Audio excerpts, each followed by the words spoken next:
Hello everyone, this is my Macintosh LC II. I got this with an Apple keyboard 2 and Apple ADB mouse for $5 from my local store. It's hooked up to a Trinitron via a cable that will let you plug in VGA monitors into old Macs. I'm going to go ahead and boot this up.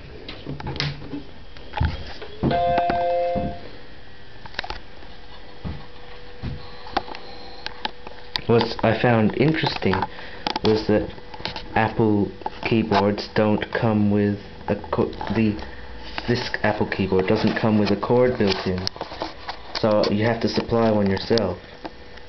So here we are. Welcome to Macintosh. Coming into the desktop.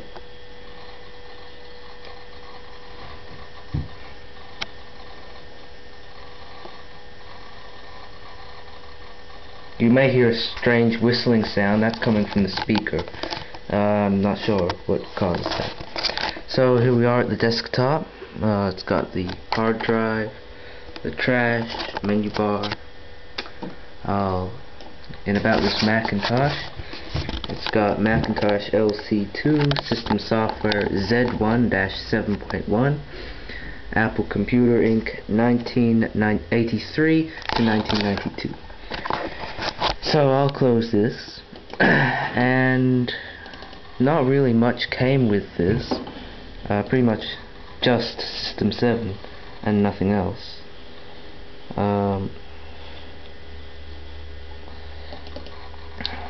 There is color. Right now it's in black and white. In the control panels I can get it into color by selecting colors and clicking 256.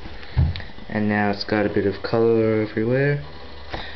Unfortunately, every time you turn it off, it seems to forget that you set it with color, so you have to reset it every time.